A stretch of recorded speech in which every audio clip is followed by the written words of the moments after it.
শিবা নিজের বাবা রামদিনের সাথে ঠেলার মধ্যে মাটকা আমরস বিক্রি করছিল। কিছু লোক ঠেলার সামনে দাঁড়িয়ে আমরস নিচ্ছিল। শিবা বাবা, একবার দেখো তো, কলসিটা খালি হতে চলেছে, অন্য কলসি বের করো। তখনই গ্রামের এক বৃদ্ধ রামু কাকা সেখানে এলো।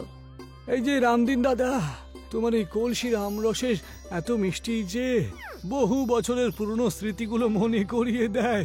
কাকা, এটা তো ঈশ্বরের লীলা একমাত্র। কিন্তু বাবা শিবা, তুমি কবে থেকে এই গ্রামে আমরস বিক্রি করবে?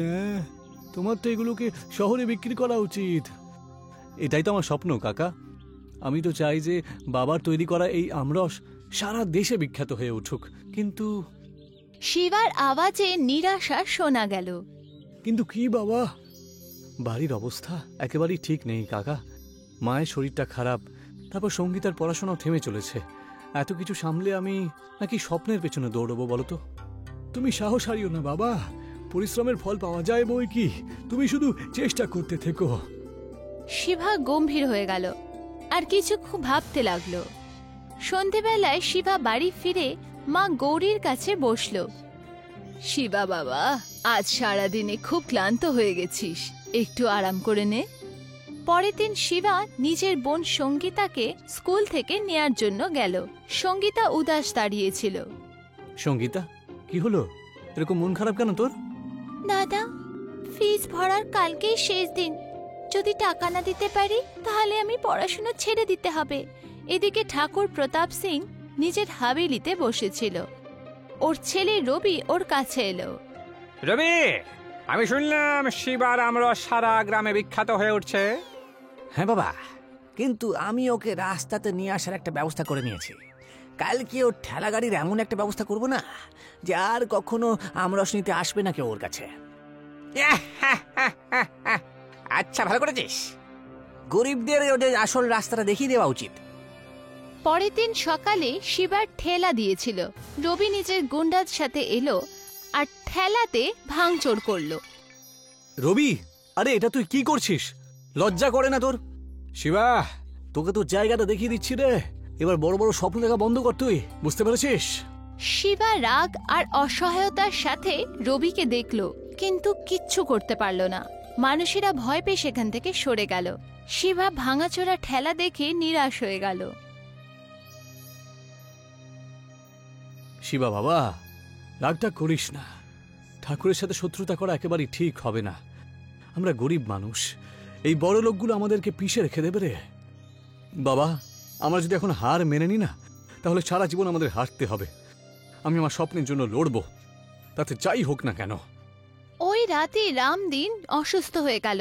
রামদিন কাপা আওয়াজে শিবাকে ডাকলো আর বলল, শিবা বাবা, আমরসের এই পরিচয় অনেক দূর অব্দি নিয়ে যাওয়াটা, এটা শুধু তোরই স্বপ্ন নয় রে, এটা তো আমারও স্বপ্ন ছিল রে। রামদিন আস্তে আস্তে চোখ বন্ধ করলো। শিবা আর গৌরীর পৃথিবী যেন থেমে গেল। শিবা নিজের বাবার শেষ কথা মনে বসিয়ে নিল। এখন সেই স্বপ্ন পূরণ করাই ওর জীবনের লক্ষ্য হয়ে গেল। কিছুদিন পর শিবা নিজের ঠেলাকে ঠিক করে আমরস বিক্রি করছিল। তখনই শহর থেকে আসা এক মেয়ে পারুল ঠেলা এলো। দাদা, একবার আমরস দিও, শুনেছি খুব টেস্টি হয়। হ্যাঁ দিদি, অবশ্যই।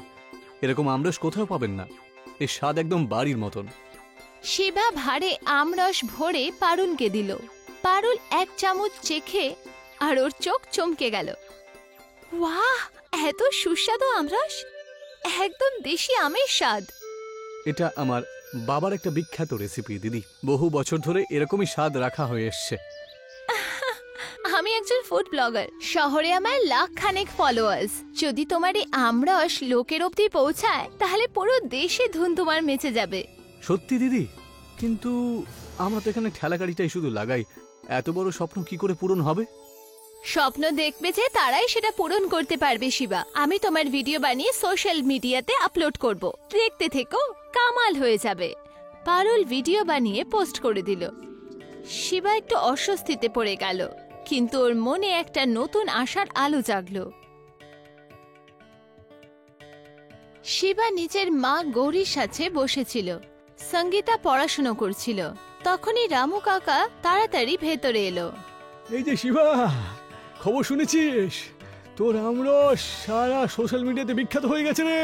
শহরের লোকজনও তো চন্দনপুরে আসতে শুরু করে দিয়েছে রে। সত্যি কাকা? আরে হ্যাঁ রে বাবা, হ্যাঁ। এবার দূর দূরান্ত থেকে লোকজন তোর আমরস খেতে আসবে এখানে। তোর বাবার নাম গ্রামের বাইরেও বিখ্যাত হতে শুরু করেছে। ভগবানের লাখ লাখ ধন্যবাদ। এখন আমার চিকিৎসা হবে। দাদা, এখন আমার পড়াশোনাও আটকাবে না। আমি ডক্টর নিশ্চয়ই হব। হ্যাঁ মা, আমাদের কারুর কাছেই হাত পাততে হবে না। বাবার নাম সারা দেশে বিখ্যাত হবে। ঠাকুর প্রতাপ সিং আর রবি একে অপরের সাথে কথা বলছিল। বাবা, এই শিবা তো দেখছি দিনের পর দিন বড় লোক হতে চলেছে। বাবা, কেউ আটকাবে? লোকজন ওকে গ্রামের হিরো মনে করছে তো। আরে এত তাড়াতাড়ি উঠলে হবে? ওকে আমি সহ্য করতে পারবো না। তাহলে কি ভেবেছো তুমি? উল্টো পাল্টা কাগজ তৈরি করে জমিটা লুট করে নেব, বুঝলি? গ্রামের লোকেদেরকে ওর বিরুদ্ধে করে দেব। তারপর দেখবো ও কি করে ওই কলসি আমরস বিক্রি করে। শিবা আমরস বিক্রি করছিল। তখনই ঠাকুরের লোকেরা গ্রামের লোকেদের একহাট্টা করে সেখানে নিয়ে এলো। শোনো গ্রামবাসীরা, শিবা ওর জমিটা বাধা দিয়েছিল আমার কাছে। এই জমি এখন আমার। তোমাদেরকে এতদিন ঠকিয়ে রেখেছিল। মিথ্যে কথা বলছেন ঠাকুর সাহেব, আমি কোনো জমি বাধা দিইনি। আরে কাগজপত্র তো প্রমাণ হয় রে শিবা।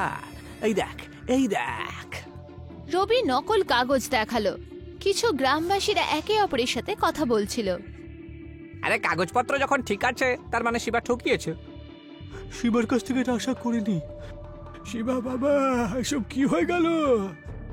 কাকা, এগুলো চক্রান্ত। আমি কখনই আমার জমি বাধা দিতেই পারি না। এবার আইনের সম্মুখীন হতে হবে শিবা তোকে। তোর রাস্তা এখানেই বন্ধ হয়ে যাবে রে। শিবা মা আর সঙ্গীতার সাথে বসেছিল। সবার চোখে চিন্তা ছিল। শিবা বাবা, এখন কি হবে? আমাদের বাড়ি থেকে বের না করে দেয়? না মা, আমি হার মেনে নেব না। এটা আমার স্বপ্ন, আর বাবার পরিশ্রমকে আমি নষ্ট হতে কিছুতেই দিতে পারি না। সত্যের জিত অবশ্যই হবে। শিবা চিন্তিত হয়ে বসেছিল। তখনই গ্রামের বৃদ্ধ রমেশ কাকা কাছে এসে বসল। তুই একা নোস রে বাবা, গ্রামের লোকজন তো সঙ্গে রয়েছে। আমরা সবাই মিলে যদি চেষ্টা করি না, তাহলে ঠাকুরের কোনো চক্রান্ত কাজে দেবে না, বুঝেছিস?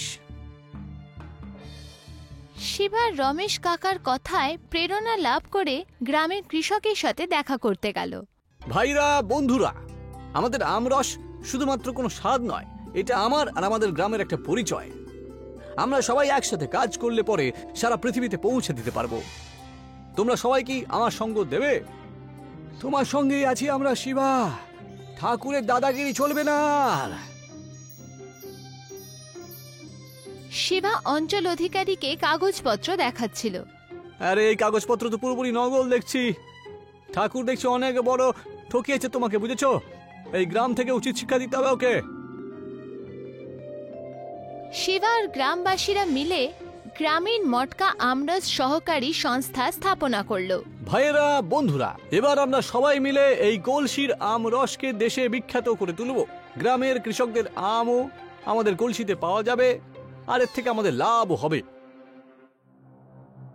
গ্রামের লোকেরা পঞ্চায়েতে একাট্টা হলো। অঞ্চল অধিকারী প্রমাণের সাথে এসে পৌঁছালো। ঠাকুর প্রতাপ সিং এর ষড়যন্ত্র সবার সামনে খুলে গেল। অঞ্চল অধিকারী গ্রামের লোকেদের উদ্দেশ্যে বলল, এই যে গ্রামবাসীরা, এই যে প্রমাণ। ঠাকুর শিবার জমির নকল কাগজপত্র তৈরি করেছিল, ঠিক আছে? এখন আইন ওর জন্য শাস্তি দেবে। ঠাকুরকে গ্রাম থেকে বাইরে বের করে দেওয়া হোক। হ্যাঁ হ্যাঁ, ঠাকুরকে বের করে দেওয়া হোক গ্রাম থেকে। তোমরা সবাই কিন্তু শাস্তি পাবে। এখন গ্রামের প্রতিটা মানুষ নিজের ভাগ্য নিজে হাতে তৈরি করবে। ঠাকুর, তোর ভয় আর এখানে কেউ পাবে না, বুঝেছিস? গ্রামের লোকেরা একজোট হয়ে ঠাকুর রবি আর ওর গুন্ডাদের গ্রাম থেকে বাইরে বের করে দিল। কিছু সময় পর শিবার মটকা আমরস এখন বড় শহরের হোটেলে অনলাইন প্ল্যাটফর্মে বিক্রি হতো। শিবা, এখন তোমার আমরস পুরো দেশে প্রসিদ্ধ হয়ে গেছে। এটা শুধু আমার না, সারা গ্রামের পরিশ্রমের জয়। এবার আমাদের আমরস সারা দেশের স্বাদ হয়ে উঠেছে। তোর বাবার স্বপ্ন পূরণ হয়ে গেছে। আর দাদা, এখন আমিও খুব তাড়াতাড়ি ডক্টর হয়ে যাব। এবার চন্দনপুরের নাম সারা দেশে বিখ্যাত হবে। শিবার চোখে খুশির জল ছিল। পরিশ্রম, সততার সংঘর্ষ ওকে সেই সফলতা দিয়েছিল যেটারও স্বপ্ন দেখেছিল। এখন মটকা আমরাজ শুধু স্বাদ নয়, বরঞ্চ সংঘর্ষে জেতার কাহিনী ছিল।